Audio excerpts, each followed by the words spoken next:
ሰላም ጤና ይስጥልኝ። ውድና የተከበራችሁ የቻናል ቤተሰቦች ሰላማችሁ ብዝት ይበልልኝ። ለዚህ ቤት አዲስ ከሆናችሁ ቻናሉን ሰብስክራይብ እያደረጋችሁ አበረታቱኝ። ቪዲዮውን በላይክ ጀምሩ። እንግዲህ ዛሬ ንጉሱን እና ንግስቷን ይዤላችሁ መጥቻለሁ። ሩታዬ እንኳን ደስ ያለሽ፣ እንኳን ለዚህ ያበቃሽ። እውነት ለመናገር ከጎንሽ አለውልሽ።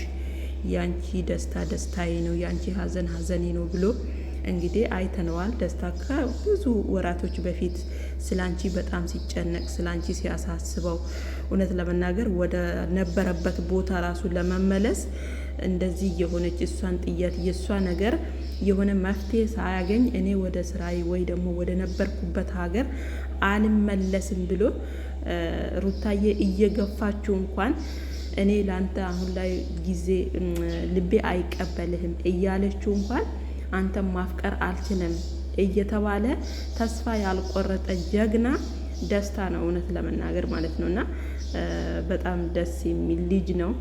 ሰው አክባሪ ነው፣ ሴት አክባሪ ነው።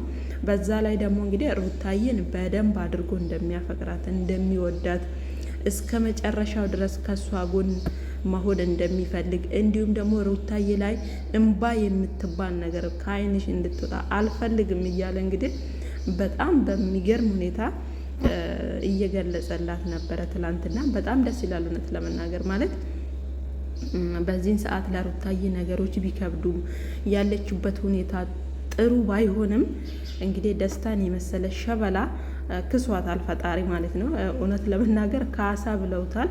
እውነትም ካሳ ነክ ደስታ ማለት ነው። እና ሩታዬ ደግሞ የኔ ነብር የኔ ጀግና ይገባሻል። ያው ምንም ማድረግ አይቻልም። ህይወት ይቀጥላል።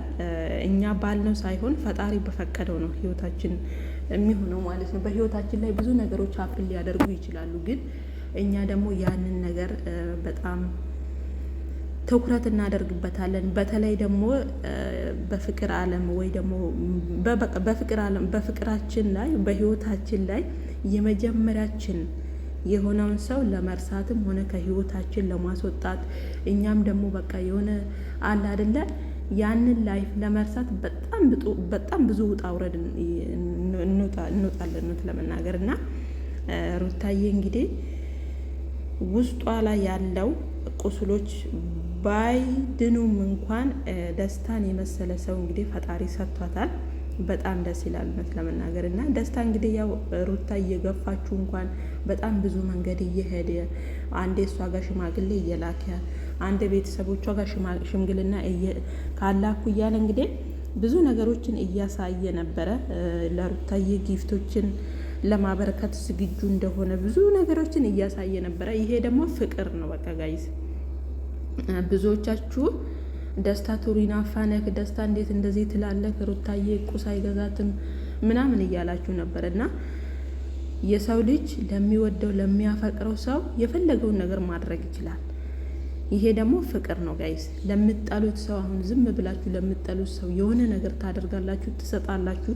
አይደለም ስጦታ እንኳን የማትፈልጉትን ነገር ትሰጣላችሁ። አትሰጡም እውነት ለመናገር። ስለዚህ የሰው ልጅ ለሚወደው ለሚያከብረው ሰው በቃ ህይወቱን አሳልፎ ይሰጣል።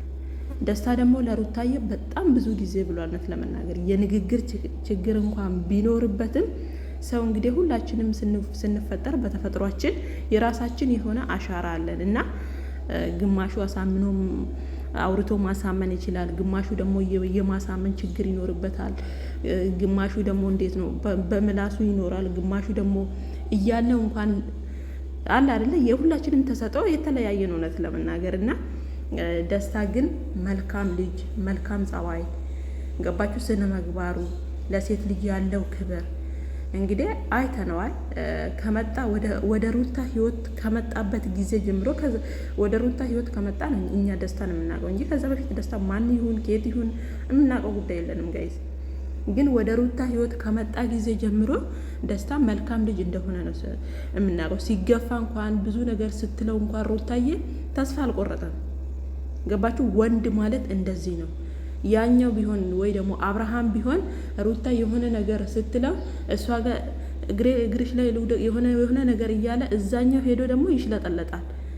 ይሄ ነው ታዲያ ወንድነት ጋይዝ። ወንድ ልጅ ማለት እኮ ሴት እየገፋችሁ የሆነ ነገር እንኳን እያለችው ተስፋ የማይቆርጥባት በቃ ልቡ ከሷ ልብ የማይርቅ ነው እንጂ የሆነ ሚስቱን ወይ ደግሞ ፍቅረኛውን የሆነ ነገር ስትለው ሮጦ ሌላ ሴት ላይ ፊት የሚል ከሆነ ይሄ እኮ ፍቅር አይደለም፣ ይሄ ትዳር አይደለም። ይሄ ደግሞ የአብርሃም ምሳሌ ነው። ደስታ ግን በጣም ብዙ ጊዜ አይታችሁ ከሆነ አብርሃም ራሱ ከልጄ እናት ዞር በል እያለ በጣም ብዙ ሲዝትበት ነበር እና ተስፋ አልቆረጠም ማለት ነው ደስታ። እና ሩታዬ የሚገባት ሰው እንደዚህ አይነት ሰው ነው።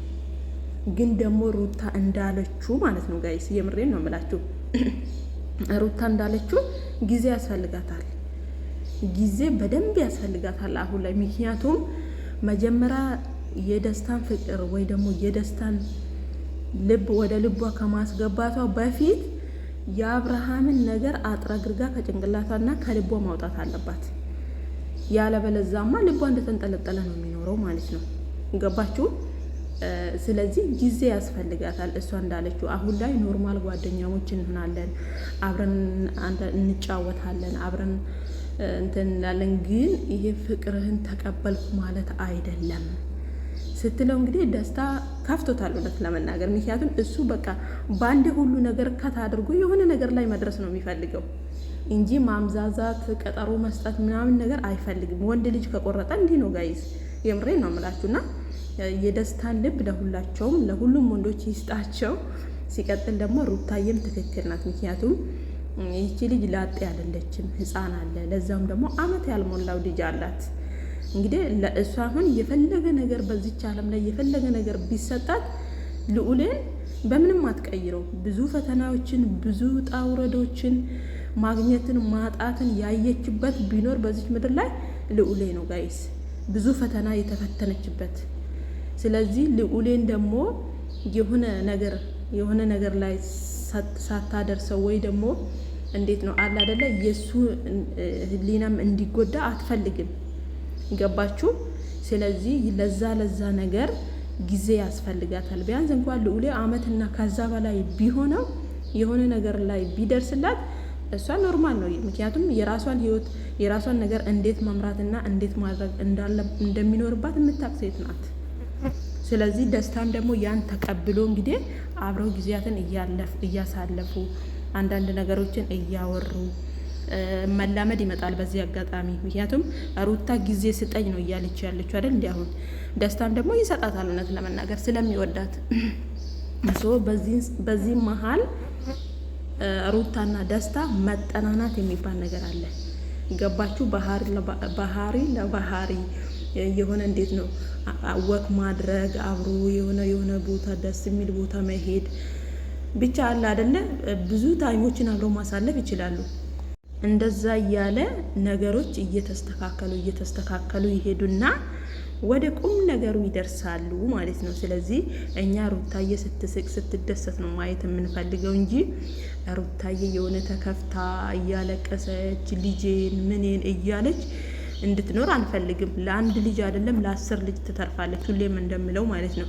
ስለዚህ አዲሱ አማቻችን ደስታችን ካሳ ተብሏል። እንግዲህ ሩታዬን ክስሃት አኩርተሃት ደስታ በደስታ ሳቅ በሳቅ አርገሃት እንደምናይ አልጠራጠርም። ለዚህ ቤት ደግሞ አዲስ ከሆናችሁ ቻናሉን ሰብስክራይብ አድርጉ፣ ቪዲዮን ላይክ አድርጉ ውዶችዬ።